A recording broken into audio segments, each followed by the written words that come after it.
بسم اللہ الرحمن الرحیم. السلام علیکم ناظرین, میں ہوں آسمہ شرازی. پروگرام ہے فیصلہ آپ کا.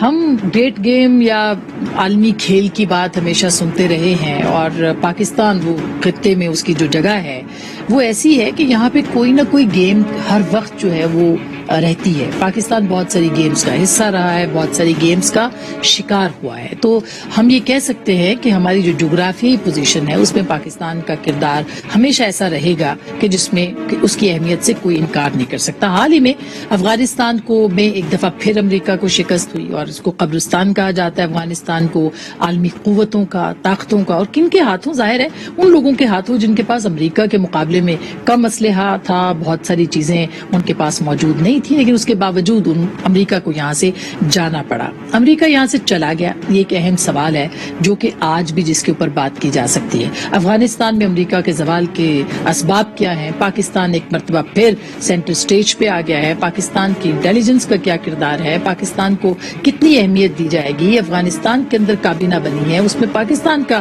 کتنا حصہ ہے؟ اور پھر بہت سارے جو خطے کے اندر کردار ہیں اس میں پاکستان کو اپنا رول کس طرح سے ادا کرنا ہے. بہت سارے سوالات ہیں جس کے جوابات کے لیے ہمیں ایک ہی شخصیت نظر آتی ہے, اور وہ شخصیت ہے پاکستان کی انٹیلیجنس ایجنسی کے سابق افسر اور دفاعی تجزیہ نگار میجر ریٹائرڈ محمد عامر صاحب. السلام علیکم میرے صاحب. میں بہت ساری معاملات پہ میں کہتی بھی ہوں, جب آپ پڑھتے تھے مڈ نائٹ جیکال ہو یا اس طرح, تو ایک طرح سے اختلافات بھی سامنے رہے, نظریاتی اختلافات, لیکن آپ نے 2 دفعہ افغانستان کو دیکھا, ایک دفعہ تو آپ حصہ بھی رہے. تو کیا امریکہ چلا گیا اس علاقے سے, آپ کو لگتا ہے؟ دیکھیں, امریکہ کہیں سے بھی نہیں جاتا. آپ دنیا کی تاریخ دیکھیں, کتنے ایڈونچرز انہوں نے کیے, لاطین امریکہ میں, افریقہ میں, مڈل ایسٹ میں, ساؤتھ ایشیا میں, ساؤتھ ایسٹ ایشیا میں, کوئی جگہ انہوں نے چھوڑی نہیں ہے. تو کسی نہ کسی نے ویتنام سب سے بڑی جنگ انہوں نے ویتنام سے لڑی. آج وہ ویتنامیوں کے بڑے دوست ہیں, تو کئی دوست کی حیثیت سے, کئی مفادات کی حیثیت سے, اور کئی دشمن کی حیثیت سے وہ موجود رہتا ہے. تو یہ آپ نہ کہے کہ وہ بالکل چلا گیا, لیکن افغانستان میں وہ حیثیت اور عمل دخل کم از کم اس کا نہیں رہا 31 اگست کے بعد. جس طرح وہ آیا تھا 9/11 کے بعد, اور وہ افغانستان کے تمام چیزوں کا والی وارث تھا, اور وہاں بیٹھ کے جس طرح وہ ریجن پہ اثر انداز ہو رہا تھا. مثلا افغانستان میں بہت سارے دہشت گرد تھے جو انہی کے سرپرستی میں کام کر رہے تھے. پاکستان کے خلاف TTP, ایران روس کے خلاف داعش, ازبکستان کے خلاف ازبکستان اسلام کی موومنٹ, چین کے خلاف ایسٹ ترکمانستان اسلام کی موومنٹ. تو وہ جو یہاں وہ کھیل رہا تھا, اور یہاں جو تباہی اور بربادی مچا رہا تھا, کیا دور تھا, ڈرونز, خودکش, daisy cutter, mother of all bombs, missing persons, یہ بارودی سرنگیں, تو عقوبت خانے, یہ چیزیں تھی. تو اس لحاظ سے تو چلا گیا. ایک سائی آف ریلیف پورے خطے کو ملا ہے, اس ریجن کو ملا ہے. جیسے میں نے کہا, صرف افغانستان کو نہیں, سب سے بڑا ریلیف پاکستان کو ملا ہے. 80,000 شہادتیں ہماری, 10,000 سیکیورٹی فورسز کی. لیکن وہ اپنی گیم بھی کھیلے گا, اس کے لیے وہ کسی نہ کسی شیپ اور رنگ میں تو موجود رہنے کی کوشش کرے گا. اب صاحب ہم دیکھیے نا, اب پھر ایک اور اس کا کردار اس کو چاہیے ہوگا خطے کے اندر. تو پاکستان سے ابھی حال ہی میں آپ نے دیکھا جو سٹیٹمنٹس ہیں, ڈو مور کی بات بھی کر رہے ہیں. وہ کہہ رہے ہیں جی حقانی اس کے ساتھ آپ کا بہت وہ تھا, تعلق تھا, آپ نے ان کو پالا پوسا. پاکستان ہر مرتبہ ان کے ساتھ گیا ہے, اور کیوں ہم ان کے الائنس میں ہمیشہ رہے ہیں؟ اور کیا اب چائنا اور اس کے ساتھ ڈیسائسو ہونا ہے, تو کیا ہم پھر امریکہ کے کیمپ میں جائیں گے؟ نہیں, دیکھیں, میں اس سلسلے میں اتنا عرض کروں گا کہ ہم نے ان کے ساتھ 2 کولیبریشنز کی.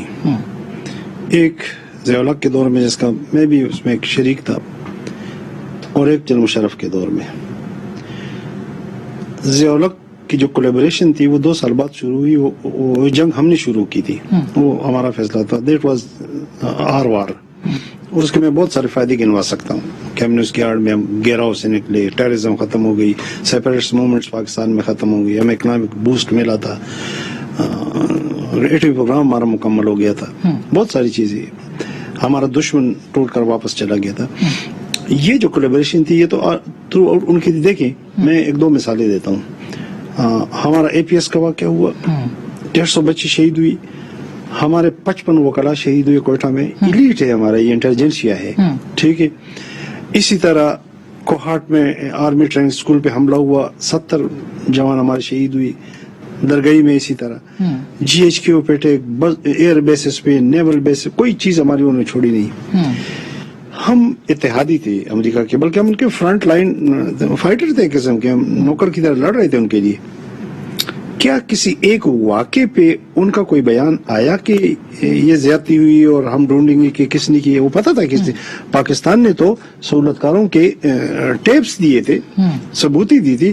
جو را کا ڈپٹی چیف آیا تھا, رازق سے ملا تھا کندھار میں, اس کے ثبوت دیے تھے اور دکھائے بھی گئے تھے کرزئی صاحب کو, سب کو. ایک بیان نہیں ہے. بمبئی کا واقعہ ہوا, رابرٹ گیٹ وزیر دفاع تھا, وہ انڈیا آیا, ایئرپورٹ پہ اس نے کہا کہ اگر آئندہ ایسا واقعہ ہوا تو ہم انڈیا کے ساتھ ہوں گے, اور ہم دہشت گرد یہ پاکستان کی طرف اشارہ تھا. برطانیہ کا وزیر اعظم آیا, اس نے انڈین پارلیمنٹ میں کہا, پاکستان کا نام لے کے اگر آئندہ ایسا ہوا تو ہم انڈیا کے ساتھ مل کر لڑیں گے. فرنٹ لائن فائٹر ان کے ہم تھے, ہم تو مرسنریز تھے اس جنگ میں. تو پھر یہ دوسری کولیبریشن ہماری قطعاً نہیں تھی. یہ تو ایک ظالمانہ فیصلہ تھا, اور جس کی پرائس پاکستان نے آپ دیکھے کہ کیسے پے کی ہے. میں نے کہا 80,000 تو صرف شہادت ہے, جو جنرل مشرف کے زمانے کی خود کش 500 ڈرون سارا. تو پہلی والی ہم اس کو اس طرح کا کولیبریشن, اس میں ہمارے فائدے تھے, ٹھیک ہے. وہ جو کہتے ہیں نا کہ اپنے اپنے بے وفاؤں نے ہمیں یکجا کیا, ورنہ تو میرا نہیں تھا اور میں تیرا نہ تھا.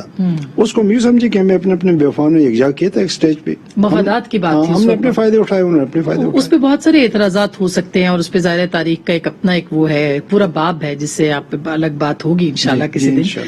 لیکن اب وہ جو آپ بات کریں کہ مفادات کی, ابھی بھی امریکہ کہہ رہا ہے کہ اپنے مفادات کے لیے پاکستان جو ہے وہ الگ ہے, وہ ہمارے ساتھ اس کا ایک ٹکراؤ ہے, جو کل اسٹیٹمنٹ دیا انہوں نے. تو کیا اس وقت کیا ٹکراؤ ہے جو کہ امریکہ اب ہم سے کیا چاہتا ہے؟ ایک نئی کولیبریشن چاہتا ہے آپ کے خیال میں؟ ٹکراؤ چین کے خلاف.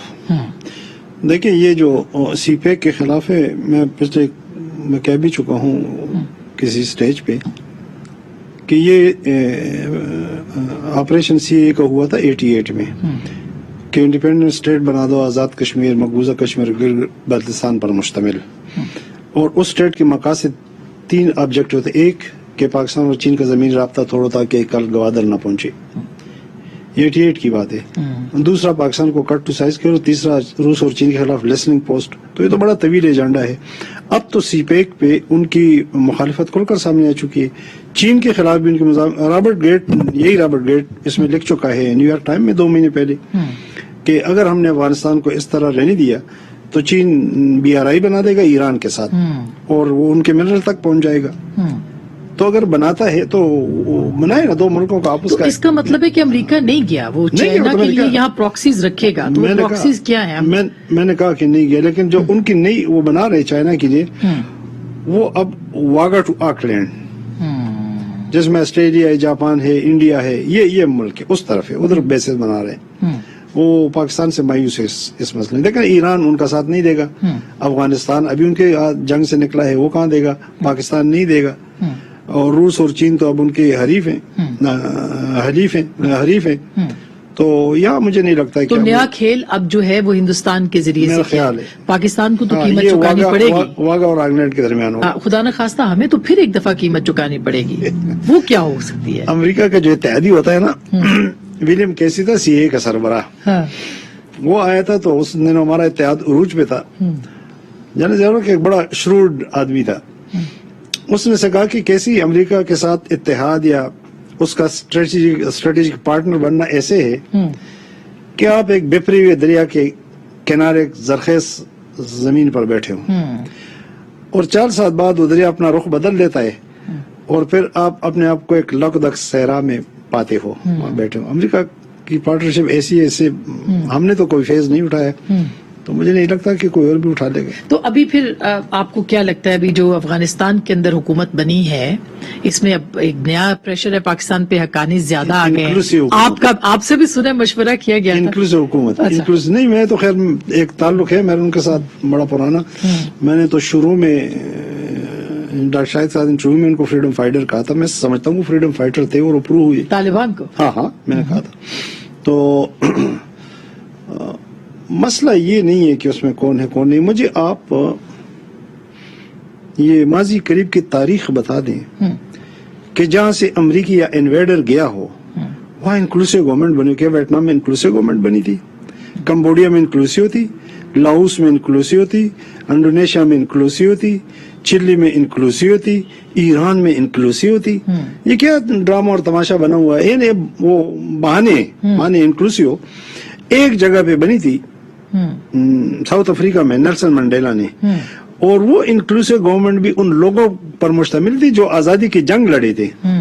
یہاں کہتے ہیں انکلوسیو میں ان کو لائن شیئر دے دو جن کے خلاف تم 20 سال لڑے. لیکن یہ تو طالبان نے خود کہا کہ ہم سب کو لے کے آئیں گے. طالبان یہ نہیں کہتے کہ ہم قرضے اس کو شامل کریں. اچھا، وہ کہتے ہیں جو ایتھنک گروپس ہیں وہ ہمارے اندر ہی جو ہے، طالبان کے اندر ہی. یہ جو قاری فصیح الدین ہے تو یہ تاجک ہے جو آرمی چیف، یہ جو حنفی صاحب ہے یہ ازبک ہے.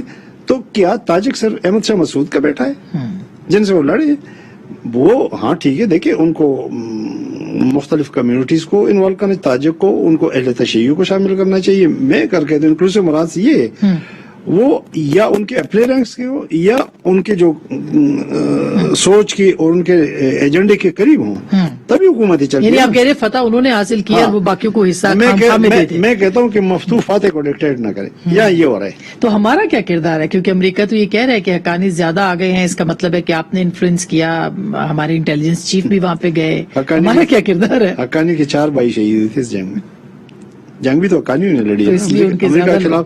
تو اگر امریکہ شکست کھا گیا تو پھر وہ ڈکٹیٹ نہ کرے نا کہ تم نے شکست دی تو اب تم حکومت میں شامل ہوئے. تو ان نیچرل بات ہے. دیکھیں آپ اوور ان کا رویہ دیکھیں، چاہے اس حکومت میں حقانی ہے یا اس میں کوئی اور ہے، ABC irrespective of that، اس حکومت کا رویہ آپ دیکھیں. میں نے ایک مثال پہلے بھی دی تھی کہ بنگلہ دیش میں کچھ لوگوں نے، ہمارے اپنے بھائیوں نے، بنگالیوں نے پاکستان خلاف ریبل کیا، اور کچھ بنگالیوں نے کہا کہ نہیں ہم ملک توڑنا نہیں چاہتے. سو اپنے ملک کو بچانے کے لیے انہوں نے اپنی فوج کا ساتھ دیا. وہ 20-22 سال کے نوجوان تھے، 25 سال کے. 50 سال بعد وہی نوجوان 70-80 سال کے بوڑھے پھانسیوں پر جڑ رہے ہیں. جرم آپ نے اپنے ملک کو بچانے کے اپنی فوج کا ساتھ دیا تھا. یہاں اپنا ہم وطن غیر ملکی فوج کا اہلکار بنا، ان کے ٹینکوں پر سوار ہو کر پاکستان سے کابل گیا، اور اس نے اس 20 سال میں عقوبت خانے کھولے، بے گناہوں کو اس میں ڈالا. گوانٹانامو بے، باگرام، یہ بڑی دلدوز کہانی ہے اس کی. اور لوگوں کو قتل اٹھایا سب کچھ. تو یہ جو گورنمنٹ آ گئی جس میں حقانی صاحب ہیں، انہوں کا آپ کی جام معافی ہے. آج وہ کابل میں بیٹھے باعزت زندگی گزار رہے ہیں. میں فرق آپ کو بتا رہا ہوں. اچھا دوسرا، امریکی یہاں پہ آئے، ان کے 3-4 ہزار آدمی مارے گئے 9/11 میں. وہ آئے القاعدہ کے پیچھے، لیکن جس ملک میں آئے تھے چونکہ اس ملک پر طالبان کی حکومت تھی، حالانکہ ملا عمر اس کو ڈینائی کر چکا تھا، ڈینائی کر چکا تھا، وہ اس میں نہیں تھا شریک. یہاں ان کا سفیر تھا ڈپلومیٹ، کیا اس کو ہمارے ایئرپورٹ کے ٹارمینل پر امریکیوں نے ٹھوڑے نہیں مارے؟ کیا نہیں کیا؟ تو بے خود کو کمپیئر کرو جس کو تم حقانی کہتے ہو. اس حکومت میں حقانی وزیر داخلہ ہے نا، کرزئی صاحب کو اور عبداللہ صاحب کو معافی ملی، تو کون بہتر ہے؟ مطلب ہے یہ کیا ایک، چونکہ یہ ہے میڈیا وار کا زمانہ. میں تو 25 سال سے ہی چیخ رہا ہوں، اور اس وقت اس وار کا سارا کنٹرول امریکن کارپوریٹ میڈیا کے پاس ہے. اچھا، اس پہ میں نے آپ سے بات کرنی ہے کیونکہ 5th جنریشن وارفیئر کی بھی بڑی بات ہوتی ہے. میں 25 سال سے میں اس کو سبورجن کہتا ہوں. اچھا، اس پہ میں نے الگ بات کرنی کیونکہ آپ سے اتنے ٹاپکس پہ بات ہو سکتی ہے کہ وہ کم پڑ جائے گا وقت ہمارا. کس کا ہے کہ دامان باغباں سے کفے گل فروش تک بکھرے پڑے ہیں سینکڑوں عنواں میرے لیے. بالکل وہی صورت ہے، یہی ہے بالکل. لیکن یہ مجھے بتائیے کہ اب اس وقت جب آپ جنگ لڑے تھے جی، تو اس وقت آپ 5واں صوبہ بنانے کی بات کرتے تھے افغانستان کو. ہماری کیا سوچ ابھی بھی یہی ہے پاکستان کی کہ ہم اس کو اسی نظر سے دیکھتے ہیں؟ اس وقت جو قیادت تھی جو جنگ لڑ رہی تھی، چاہے ضیاء الحق تھا، چاہے جناب اختر الرحمان تھے، چاہے جناب حمید گل تھے، کوئی یہ سوچ نہیں تھی. اچھا، یہ جو اسٹریٹجک ڈیپتھ ہے یہ بھی سارا فالس فلسفہ ہے. ہم نے کبھی افغان سرزمین کو یوز نہیں کیا اپنے دشمن کے خلاف. انڈیا نے کیا ہے تھرو آؤٹ 48 سے لے کر ابھی تک. ایک ہی فلسفہ تھا کہ بس پاکستان ہمارے خلاف استعمال نہ ہو، ہمارا دشمن استعمال نہ کرے، اور پاکستان ہمارا دوست و بھائی ہو. یہ یہاں پرانا سفیر تھا ڈاکٹر عمر ذاخیروال، بڑا قابل آدمی ہے. جی، میرے بڑے اچھے تعلقات تھے بھائی، میرے گھر بیٹھا ہوا تھا تو اسی پہ بات ہو رہی تھی. میں نے کہا ڈاکٹر صاحب میری ایک خواہش ہے کہ ہمارے اور آپ کے تعلقات ایسے ہو کہ میرا کابل میں گھر ہو، اور میں اپنے کچھ دوستوں کو یہاں سے اسلام آباد سے بٹھا کے گاڑی میں جاؤں، اپنا آئیڈینٹی کارڈ دکھاؤں تو ہم پہ وہاں سے ایک پاس لوں اور آپ کو کہوں کہ ڈاکٹر صاحب میں آ رہا ہوں، شام کا کھانا آپ کے پاس ہے، آؤں شام کو آپ کے ساتھ کھانا کھاؤں، گپے لگاؤں، صبح لغمان پغمان جائیں، گھومے پھرے واپس آئے، اور اس طرح آپ کا بھی ہمارا گھر لوٹ پہ گھر ہو. میں نے کہا یہ ہر پاکستانی کی خواہش ہے. یہ ہم اسٹوڈنٹ تھے لاہور یونیورسٹی اور ادھر سے پنجاب سے لوگ آتے تھے، کابل فلم دیکھنے جاتے تھے، جماعت میں ہوا ایسا. ہمارا یہ رہا ہے اس وقت کم از کم کہ ہاں بعد میں غلطیاں ہوئی ہیں، بعد میں بڑے بڑے بلنڈر کیے، ہم نے فیورٹس پال لی، ہم نے پیٹرونائزیشن کی، ایک کی دوسری کی، کسی کو دشمن بنا دیا، کسی کو کیا کر مس ہینڈل کیا ڈالروں کے ویس. Yes. ابھی کیا ایسی غلطی پاکستان کر سکتا ہے؟ کیونکہ بار بار یہ وہاں پہ بھی ایون کابینہ کے اندر افغان طالبان میں بھی اختلاف ہے، کچھ لوگ پرو پاکستان ہیں، کچھ لوگ اینٹی پاکستان ہیں، تو کیا پاکستان وہی غلطیاں دہرا سکتا ہے ابھی؟ میں پہلے گزارش کروں کہ وہاں کی کابینہ پاکستان کے بارے میں کوئی اختلاف نہیں ہے. اچھا، بالکل نہیں ہے. یہ وہاں آپس میں ہوتی ہے جو ایک بدقسمتی ہے ہماری آسما، ہمارے کچھ میڈیا لوگ ایسے گئے ہیں کہ وہ افغان گورنمنٹ کو ناراض کر رہے ہیں پاکستان سے، وہ بڑا غلط پراپیگنڈا کرے، جیسے جی ملا برادر اور انس حقانی کے درمیان لڑائی ہو گئی، زخمی ہو گئے، یہ ہو گیا، وہ ہو گئی، کہانیاں ہیں ساری. اور یہ وہ کہانیاں جو انڈیا میڈیا نشر کر رہے ہیں، بہت سارے کوئی یوٹیوب پہ لگا ہوا ہے، چینل بنا ہوا ہے. یہ ہماری بڑی بدقسمتی ہے کہ ہم اپنے ریاستی مفادات کو نہیں دیکھتے، گینز کو. مثلا جیسے میں نے کہا کہ 20 سال ہمارے لیے عذاب کا دور تھا پاکستان کے لیے، جیسے میں نے گنا، وہ عذاب کا دور اس کے مخالف نے ریپلیس کیا، تو ظاہر اس کی سوچ مختلف ہے. یہ پہلی حکومت افغانستان کی تاریخ میں جس کے ترجمان نے کہا کہ پاکستان ہمارا دوسرا گھر ہے. کسی نے نہیں کہا تھا، آن دا ریکارڈ اوپنلی کہا پاکستان. دوسرا، ان کے ساتھ ہم نے کیا نہیں کیا، نیٹو کو کیا رول ہم نے نہیں دیا، لیکن میں نے ان کی سفیر کی مثال دی. وہ پاکستان میں انہوں نے ایک واقعہ میں بھی ملوث نہیں ہے. پختون تو انتقام نہیں چاہتا، ٹی ٹی پی کا ایک واقعہ ہوتا باجوڑ، اس کے جواب میں اس نے 80 مار دی، وہ اپنے تھے، انہیں تو ایک بھی نہیں مارا. تو ہمیں یہ دیکھنا چاہیے کہ کیا پاکستان کا مفاد اس میں نہیں ہے کہ یہ لوگ وہاں پہ مستحکم ہو. مجھے طالب اس لیے پسند نہیں ہے کہ اس کی داڑھی اور اس کی پگڑی اور مدرسے کا ہے. اگر میرا معیار مذہب یا مسلک یا یہ چیز ہوتی تو میرا سب سے بڑا دوست چین نہ ہوتا، تو میرے مذہب کو نہیں مانتا. تو یہ بنیاد نہیں، مجھے وہ اس لیے پسند ہے کہ جیسے میں نے عرض کیا کہ ہم نے اس کے ساتھ یہ کیا، لیکن اس نے ریئیکٹ نہیں کیا. وہ آج بھی کہتا ہے پاکستان میرا دوسرا گھر ہے. تو جب مجھے وہاں سے امن کا سندیشہ بھی آ رہا ہے، امن کی ہوائیں بھی آ رہی ہے کہ بھئی ہم ٹی ٹی پی کو آپ کے خلاف اب کچھ کرنے نہیں دیں گے، ٹھیک ہے، چین کو بھی یہی میسج جا رہا ہے، ایران کو بھی یہی جا رہا ہے، تو کیا یہ اس ریجن کے مفاد میں نہیں ہے کہ ان لوگوں کو مستحکم کیے؟ ان کا اپنا مذہب ہے یا مسلک ہے، وہ جانے اور وہ جانے، یا ان کا نظام جانے. ایران میں اپنا نظام ہے، چین میں اپنا نظام ہے، ہمارے اپنا نظام ہے.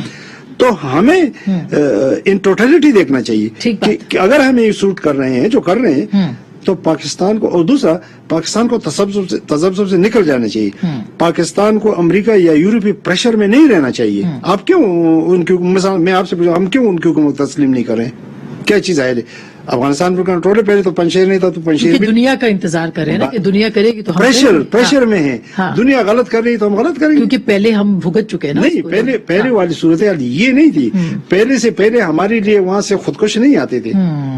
دیکھیے ہم نے تو اپنا مفاد، یعنی آپ یہ چاہ رہے ہیں کہ ہم ان کے ساتھ ان کو تسلیم کر لیں تاکہ وہاں سے مستحکم کریں. یہ تھریٹ وہاں سے موجود ہے. میں جو خطرہ محسوس کر رہا ہوں کہ اگر طالبان کے اس جیسچرز کو جواب نہ دیا گیا اور ان کو زیادہ مطلب کہ اریٹیٹ کیا گیا، تو وہاں پہ ایسا نہیں ہے کہ جو اوپر کی لیڈرشپ کر رہی ہے وہ نیچے کا بھی ہے. لیکن بھائی صاحب، دنیا تو یہ کہہ رہی ہے کہ ہم یہاں سے بیٹھ کے ان کی کابینہ بنا رہے ہیں، ہم انفلوئنس کر رہے ہیں، ہم سارے فیصلے کر رہے ہیں، تو پھر یہ تاثر غلط ہے. طالبان تو پھر ہمارے ساتھ ہیں اور ہم بھی ان کے ساتھ ہیں، تو یہ تاثر دنیا پیدا کر رہی ہے. یورپ کے کچھ ممالک، امریکہ، وہ تو یہ بھی کہتے ہیں کہ ہم نے طالبان کو سپورٹ کیا جنگ میں. تو ان کو یہ نظر نہیں ہے کہ 57,000 بمبار تو ہم نے طالبان کے نہیں اڑائے، ان کے اڑائے طالبان کے خلاف. ان کو یہ نظر نہیں آ رہا کہ 20 سال ہم نے ان کو سپلائی روٹ طالبان کے خلاف. ہم نہیں لڑ پا رہے نا اس نیریٹو کے ساتھ. نہیں، میں وہی کہہ رہا ہوں، بحیثیت ریاست اس سے نہیں لڑ پا رہے. پھر میڈیا وار کا زمانہ ہے. میں نے امریکی سفیر سے پرانا جو آیا تھا میرے پاس، سونیٹائزم کی بات کی. میں نے کہا سفیر صاحب کتنے آپ کے مرے؟ 3,000 4,000. انڈیا کتنے مرے؟ 5,000 6,000. ہماری 80,000 10,000 security force including lieutenant general Pakistan army کی کسی جنگ میں شہید نہیں ہوا تھا. میں نے کہا 400 سپر خودکش، 500 ڈرونز، یہ سب کچھ ہمارے ساتھ ہوا. جی ایچ کیو پہ ٹیک ایئر بیسز، نیول بیسز، ملٹری انسٹالیشن جو میں نے گن لی ساری، سویلن کو چھوڑ دیں. ہم ٹیررسٹ ہیں کہ ہم ٹیررزم کا وکٹم ہیں؟ مجھے کہتے ہیں major where is the problem. میں نے کہا میرے انٹلیکچوئلز اور میرے لیڈرز وہ میرے کیسے پیش نہیں کر سکے دنیا کے سامنے. آج بھی ہم طالبان اس لیے کہ ہم نے اپنا مفاد دیکھنا ہے، تو اپنے مفاد کیونکہ ہم سے سب سے زیادہ افیکٹڈ افغانستان سے تھے. یہ 80,000 بندے جو ہمارے شہید ہوئے وہاں سے ٹی ٹی پی کے تو ہم یہ الگ بات کہ اسٹریٹجیکلی ہمارا کتنا مفاد ہے جب ہم مل کر چلیں گے، لیکن امیجیٹ ٹیکٹیکل مفاد کی بات کر رہا ہوں.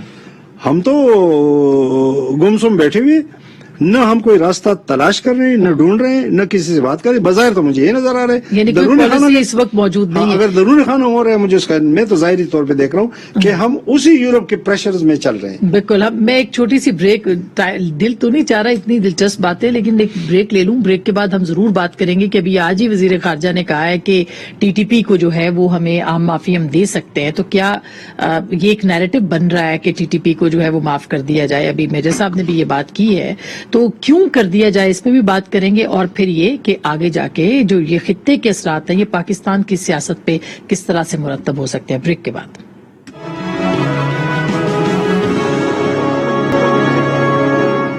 ویلکم بیک ناظرین، ایک دفعہ پھر آپ کو خوش آمدید کہتے ہیں. میجر عامر صاحب ہمارے ساتھ موجود ہیں. میجر صاحب، اب آپ نے ایک بات کی ٹی ٹی پی کو معافی کا، میں یہ سمجھتی ہوں کیا آپ کا دل چاہتا ہے، وزیر خارجہ نے کی، اور ایک نیریٹو یہاں پہ بھی بن رہا ہے کہ اس پہ حکومت بنا رہی ہے، ریاست بنا رہی ہے، لیکن جن لوگوں نے ہمارے 150 بچے مارے ہیں، جن لوگوں نے ہمارے 80,000 لوگ مارے ہیں، کیا ہم ان کو معاف کر دیں؟ ہم کوئی بنانا ریپبلک ہیں کہ ہم ان کا مقابلہ نہ کریں اور ان کو معاف کر دیں؟ کیوں آپ یہ اس طرح کی توجیہ حکومت کیوں پیش کر رہی ہے؟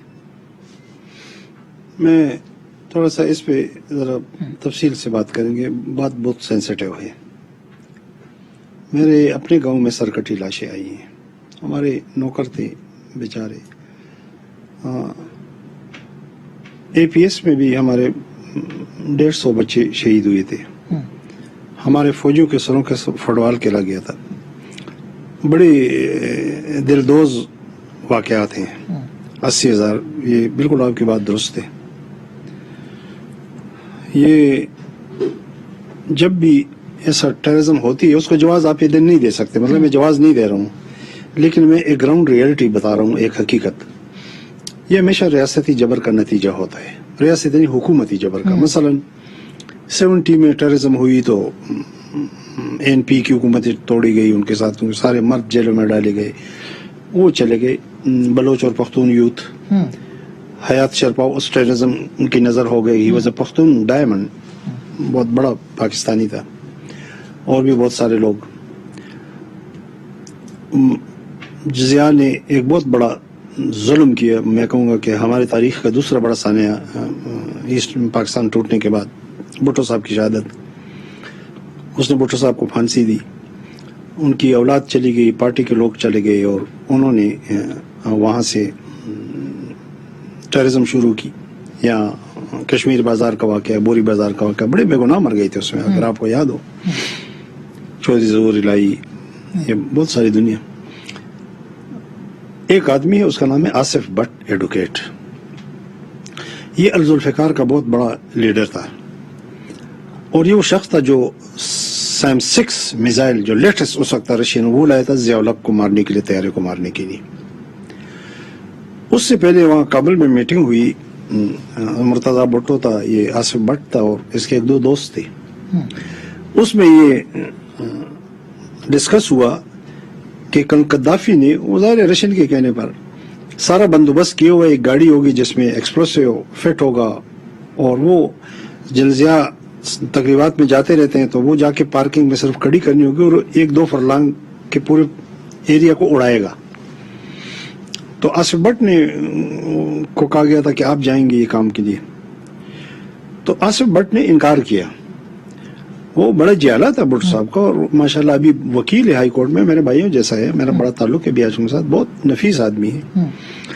اس نے انکار اس بات پر کیا کہ اس میں تو بہت سارے بے گناہ سویلین مارے جائیں گے، تو ان کا کیا قصور ہے؟ ہماری لڑائی تو جنرل ضیاء سے، جو بعد میں اس کے لیے میزائل لے آیا، جنرل ضیاء کو مارنے میں اس کو کوئی نہیں تھا، لوگوں کو مارنے میں وہ پکڑا گیا، ہم نہیں پکڑا اس کو، بعد میں اس کو سزائے موت ہو گئی، اور پھر بی بی کی حکومت آ گئی خوش قسمتی سے، اور بی بی جب سیالکوٹ گئی، ابھی جیل میں تھا، وہ اس کے گھر چلی گئی، گریٹنس دے کے اس نے کارکن کو اون کیا،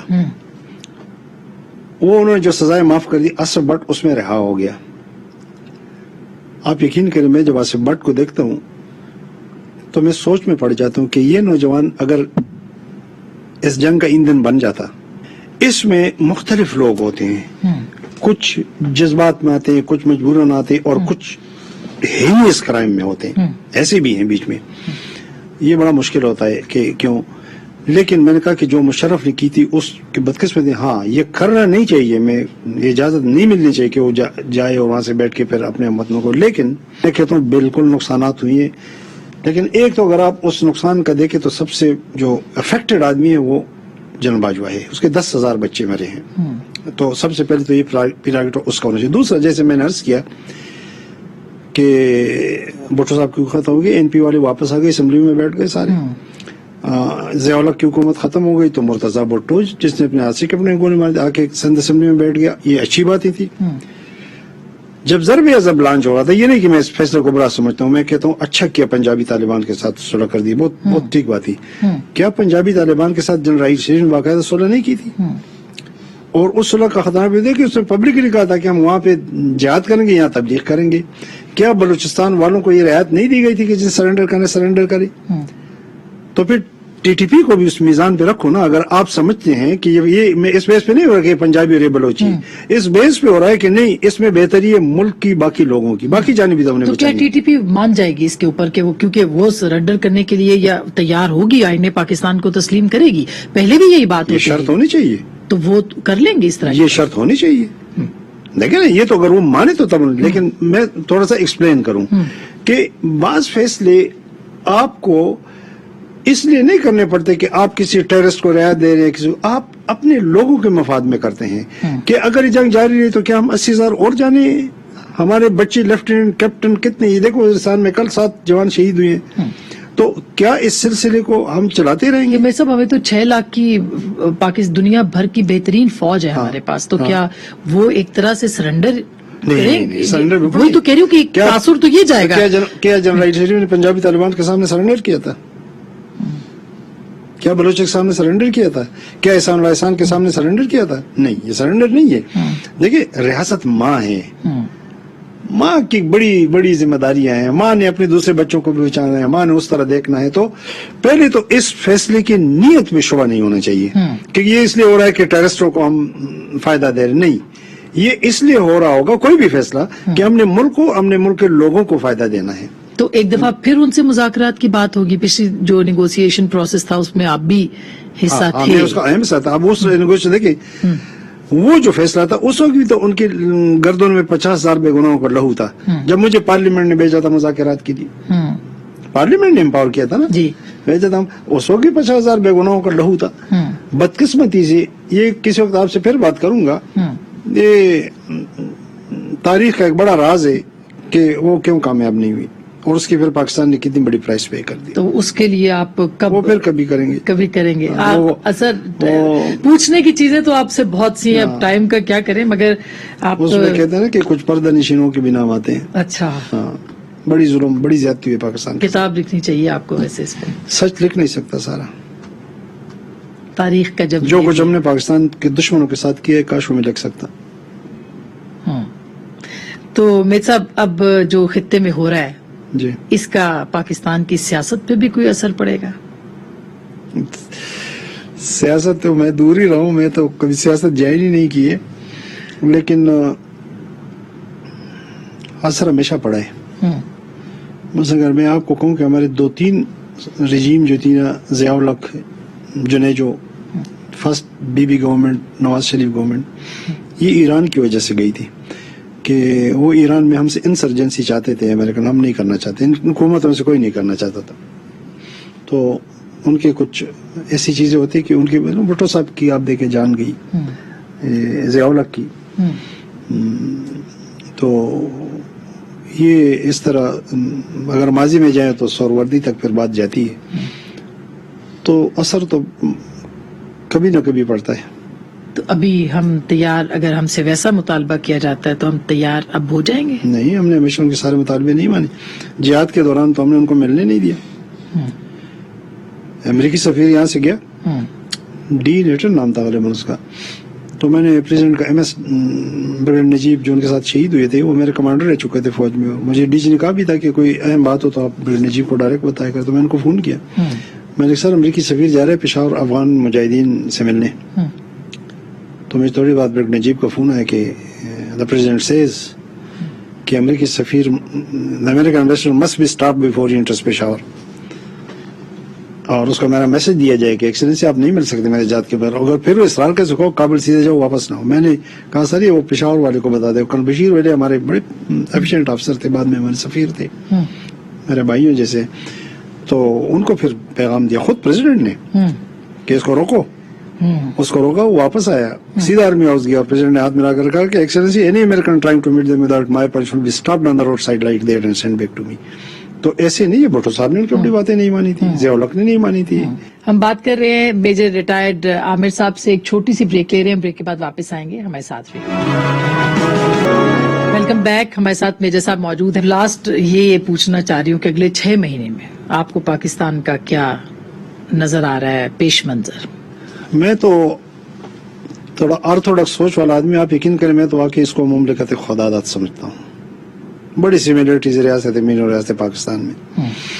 ریاست پاکستان کی ہم نے مشرقین کی سرزمین سے ہجرت کی، ریاست مدینہ کے لیے بھی مسلمانوں نے مشرقین کی سرزمین سے ہجرت کی تھی. ریاست مدینہ نے پہلی جنگ مشرقین سے لڑی، بت پرستوں سے ریاست مدینہ بھی لڑی تھی، اور دونوں پہلی جنگ میں کامیاب ہوئی. ریاست پاکستان نے دوسری جنگ مشرقین کے خلاف لڑی، ناکام ہوا. ریاست مدینہ کو بھی دوسری جنگ میں نقصان اٹھانا پڑا تھا مشرقین کے خلاف. ٹھیک ہے، یہ 27 رمضان کو بنا، وہ بھی 27 رمضان کو بنا. تو بہت ساری سملیرٹیز ہے. یہ میں آرتھوڈاکس بات کر رہا ہوں. لیکن دوسری طرف میں ایک خوشگمان آدمی ہوں، میں آپٹمسٹک آدمی ہوں. جس طرح کوئی سوچ سکتا تھا کہ یہ امریکی اس طرح جائیں گے افغانستان، واپس طالبان کے پاس آئے گا جو ہمارے دوست ہیں؟ یہ کوئی نہیں سوچ سکتا تھا، لیکن آ گیا. مطلب اسٹرگل جاری تھی اتنی جلدی. سو ہمارے لیے میں نے کہا کہ اب وہاں سے امن کی ہوائیں آئیں گی جہاں سے عذاب آ رہا تھا. اور یہ لوگ کہتے ہیں ہم گہراؤ میں، بھائی گہراؤ میں تو چین ہے، بھارت ہے، جس کے ایک طرف دشمن سپر پاور چین ہے اور دوسری طرف دشمن ایٹمی پاکستان ہے. ہم کہاں سے گہراؤ میں؟ ہمارے تو ایک انڈیا کے ساتھ معاملہ ہے. سب اچھا ہوگا. میں پر امید ہوں انشاءاللہ پاکستان کے حالات بہتر ہوں گے. بہت شکریہ، تھینک یو سو مچ. ناظرین، آپ نے گفتگو سنی ہے پاکستان کے لیے. میجر صاحب تو بہت پر امید ہیں، اللہ کرے اس خطے میں پاکستان کے لیے ہمیشہ سے ایک اہم رول بھی رہے، لیکن عزت اور نام کے ساتھ، اچھے نام کے ساتھ، اور جو غلطیاں پہلے ہوئی ہیں وہ دوبارہ نہ دہرائی جائیں. گفتگو آپ نے سنی، فیصلہ آپ کا.